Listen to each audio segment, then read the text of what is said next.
Assalamualaikum warahmatullahi wabarakatuh.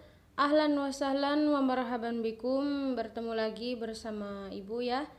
Alhamdulillah kita bisa belajar sama-sama meskipun dalam keadaan via daring ya. Mudah-mudahan semua mampu untuk mengikuti pembelajaran hari ini. Oke, baik anak-anak. Hari ini kita akan belajar sejarah kebudayaan Islam. Bab 2 mengenai gerakan pembaharuan dalam Islam. Nah, kali ini kita akan membahas tokoh-tokoh pembaharuan dalam Islam, yaitu Jamaluddin Al-Afghani dan Muhammad Abduh. Yang pertama yaitu Jamaluddin Al-Afghani. Beliau dilahirkan pada tahun 1838 di Asadabad. Beliau adalah tokoh kelahiran Afghanistan yang kemudian mendunia dengan pemikiran-pemikiran pembaharuannya tentang demokrasi Islam, politik Islam, dan persatuan umat Islam. Beliau ini adalah tokoh yang sangat fenomena di abad ke-19.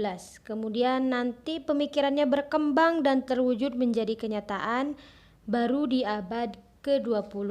Nah, Jamaluddin Al-Afghani oleh sementara penulis dijuluki sebagai tokoh Renaissance Islam pada abad ke-19. Nah, ia dikenal sebagai seorang mujaddid atau orang yang melakukan reformasi atau orang yang melakukan pembaharuan dalam dunia Islam, sekaligus sebagai seorang mujahid, yaitu pejuang agama Allah yang terus-menerus mengorbankan semangat menegakkan kalimatul haq atau kalimat-kalimat Allah kepada siapapun, sampai pun kepada penguasa yang sangat zalim. Bahkan dikisahkan bahwasannya Jamaluddin Al-Afghani ini tidak disukai oleh penguasa-penguasa terdahulu. Nah, dalam dirinya mengalir darah bangsawan yang bermuara pada Fatimah binti Muhammad SAW dan Ali bin Abi Thalib. Jamaluddin Al-Afghani ini ialah keturunan Nabi dari Sayyid Husain, anaknya Sayyidina Ali dan Sayyidatina Fatimah Zahra binti Muhammad SAW. Bahkan beliau pun diberi gelar Sayyid, bahwa Sayyid itu yang bermakna pemimpin. Beliau ini mengabdikan dirinya untuk membangkitkan dan mengingatkan kesadaran umat Islam yang menurutnya harus meninggalkan segala perselisihan. Dan beliau juga membangkitkan semangat juang kepada umat muslim untuk bersama-sama melawan kolonialisme barat. Dan beliau juga membangkitkan semangat nasionalisme di negara-negara yang pernah dikunjunginya. Sehingga sampai sekarang Jamaluddin Al-Afghani dijuluki sebagai Bapak Nasionalisme Islam. Kemudian beliau membuat suatu gerakan yaitu dinamakan gerakan pan-islamisme. Nah, gerakan pan-islamisme ini ialah suatu ikatan politik yang mempersatukan seluruh umat Islam di dunia, yaitu untuk menghendaki persatuan umat Islam sebagai kekuatan bersama, dan ikatan tersebut juga didasarkan atas solidaritas akidah Islam. Tujuan gerakan pan-islamisme ini pertama ialah membangun dunia Islam di bawah satu pemerintahan, dan kedua mengusir penjajahan di dunia barat atas dunia Islam pada saat itu. Selanjutnya, beberapa pemikiran Sayyid Jamaluddin Al-Afghani setelah melihat kemunduran umat Islam. Lalu beliau menganalisa dan mencari sebab muasababnya dan berusaha pula menemukan jalan keluarnya. Yang pertama yaitu ajaran Islam adalah sesuai untuk setiap perkembangan masa dimanapun, baik untuk bangsa Arab maupun non-Arab. Dijelaskan dalam Quran Surat Al-Anbiya ayat 107, A'udzubillahi minasyaitonirrajim, Bismillahirrahmanirrahim, wa ma arsalna illa rahmatan lil alamin, dan kami mengutus engkau Muhammad melainkan menjadi rahmat bagi seluruh alam. Nah, jadi ajaran Islam ini atau ajaran Quran ini ialah sesuai untuk setiap perkembangan masa dahulu dan masa sekarang dan yang akan datang, baik untuk bangsa Arab maupun non-Arab, baik untuk seorang umat Islam maupun non-Islam, karena Quran ini ialah rahmatan lil alamin, rahmat bagi seluruh alam. Yang kedua, kemunduran umat Islam disebabkan karena orang-orang terdahulu telah meninggalkan ajaran Islam yang sebenarnya, Lalu mereka larut dalam ajaran Islam yang salah. Kemudian Said Jamaluddin Al-Afghani ingin membenarkan kembali ajaran Islam yang salah tersebut. Nah, Said Jamaluddin Al-Afghani hanya bisa mengingatkan dan memberikan ilmu pengetahuan kepada mereka supaya mereka mampu untuk berubah kembali kepada jalan yang benar. Bahkan dikatakan dalam Al-Quran, Innallaha la yughayyiru ma biqaumin hatta yughayyiru ma bi anfusihim. Allah tidak akan mengubah apa yang ada pada diri suatu kaum sebelum kaum itu mengubah sendiri apa yang ada pada dirinya. Yang ketiga, kemunduran umat Islam disebabkan karena rakyatnya pada zaman dahulu itu tidak memiliki ilmu pengetahuan yang luas, sehingga ketika ada pemerintahan yang absolut, ialah pemerintahan yang mempunyai kekuasaan mutlak, tidak dibatasi konstitusi maupun hukum, mereka memeras rakyatnya gitu, dan mereka memperoleh pembenaran dari ulama-ulama istana yang mengabdi kepadanya. Nah, maka dari itu Said Jamaluddin Al-Afghani itu ingin mencerdaskan rakyat-rakyat tersebut dengan ilmu-ilmu pengetahuan sehingga belenggu taklid buta itu terhapuskan. Yang keempat, kemunduran umat Islam disebabkan karena persaudaraan antara umat Islam itu melemah gitu ya. Jadi tidak bersama-sama gitu ya, tidak bergabung untuk melawan penjajahan barat, malah berkelompok-kelompok membuat barisannya masing-masing. Ada kelompok A, B, C, D dan lain sebagainya. Padahal kan di dalam Al-Quran juga dijelaskan an aqimuddina wala tatafarraqu fi. Tegakkanlah agama dan jangan berpecah belah. Yang kelima, tentang dunia Nasrani, Said Jamaluddin Al-Afghani berpendapat sekalipun mereka berlainan keturunan dan kebangsaan, namun mereka bersatu dalam menghadapi umat Islam. Nah, dijelaskan dalam Quran surat Al-Anfal ayat 73, kafaru ba'duhum aliya'u ba'din. Karena ada sebagian orang kafir yang membantu sebagian yang lainnya untuk menghadapi umat Islam. Gitu ya. Jadi mereka itu berbondong-bondong tuh, bersatu padu untuk melawan umat Islam. Terus ayat selanjutnya dijelaskan, jika kamu hai orang-orang mukminin tidak berbuat demikian, bersatu untuk menghadapi orang-orang kafir itu, niscaya akan terjadi kekacauan dan kerusakan yang besar di muka bumi. Nah, jadi orang Islam itu jangan mau kalah dengan orang-orang kafir. Orang-orang kafir saja bersatu padu untuk melawan orang-orang Islam.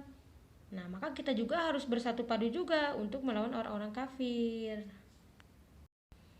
Nah, yang selanjutnya, upaya membangun ilmu pengetahuan, peradaban, dan kebudayaan Islam, Said Jamaluddin Al-Afghani sangat menganjurkan supaya umat Islam berjuang dengan sekeras-kerasnya untuk menguasai ilmu pengetahuan teknologi seperti yang telah dicapai di negara-negara barat. Sehingga nasib umat Islam di dunia sepenuhnya terletak di tangan umat Islam itu sendiri. Nah, maka oleh sebab itu umat Islam harus bangkit dari zaman kebodohan dan keterbelakangan.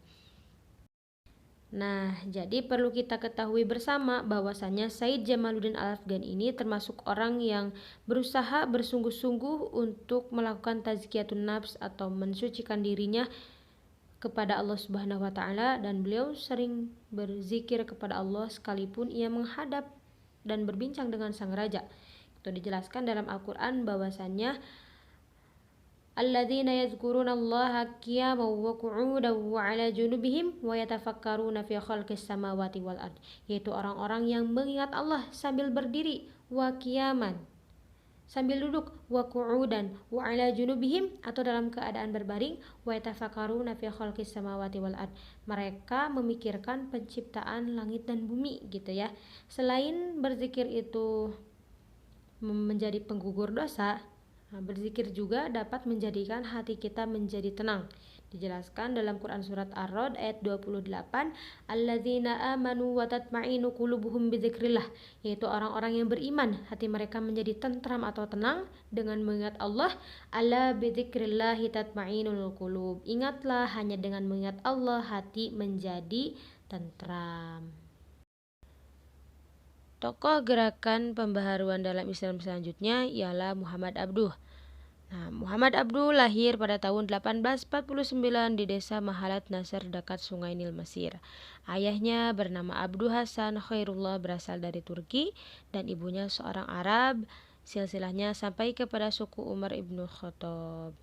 Nah, Muhammad Abduh ini ialah seorang ulama Al-Azhar dan sekaligus beliau juga seorang tokoh jurnalis. Beliau membuat koran berjudul Urwatul Wusqa atau tali pegangan yang kuat bersama Jamaluddin Al-Afghani, tokoh kedua dalam gerakan pembaharuan dalam Islam sekaligus pencetus demokrasi Islam. Nah, keluarga Muhammad Abduh ini sangat berpegang teguh pada ilmu agama Allah. Di usia 13 tahun, Muhammad Abduh sudah menghafal Al-Quran. Kemudian dibawa ke Tonto untuk belajar di Masjid Hamdi selama 2 tahun. Kemudian pada saat berumur 16 tahun, beliau menikah. Wah, nikah muda ya. Dan bekerja sebagai petani, namun itu semua hanya berlangsung selama 40 hari karena kemudian ia kembali ke Tonto untuk belajar kembali. Nah, selama proses belajarnya, Muhammad Abduh terinspirasi oleh Syekh Darwish dari pamannya sendiri gitu ya, ahli sufi, dan Jamaluddin Al-Afghani. Nah, beliau melakukan atau Muhammad Abduh ini melakukan beberapa reformasi atau beberapa pembaharuan. Beliau adalah seorang mufti di Mesir. Mufti itu adalah jabatan yang berlangsung beberapa periode selama 5 tahun sekali. Nah, beliau sudah memegang ijazah alimiah dan beliau benar-benar sudah lulus dan sudah menjadi syekh. Selanjutnya, pemikiran Muhammad Abduh. Pemikiran Muhammad Abduh pada beberapa hal dapat dianggap sebagai pemikiran yang dapat menggerakkan kebangkitan umat Islam. Di antaranya, pertama ialah kemunduran umat Islam dikarenakan karena mereka ditimpa kejumudan, yaitu tidak mau berkembang, tidak mau belajar, dan ini semua itu adalah penyakitnya umat Islam. Bahkan disebutkan bahwasannya al-Islamu mahjubun bil muslimin. Islam itu tertutup oleh umat Islam itu sendiri. Solusinya yaitu bergerak, melakukan reformasi, melakukan pembaharuan, kreatif, inovatif, dan lain sebagainya gitu. Bergerak mencari ilmu pengetahuan baru. Kemudian Muhammad Abduh menyerukan agar umat Islam kembali kepada ajaran Al-Quran dan hadis serta kehidupan salafus soleh. Dijelaskan dalam Al-Quran, Ya ayyuhalladzina amanu udkhulu fisilmi kafah. Wahai orang yang beriman, masuklah kalian kepada Islam secara keseluruhan.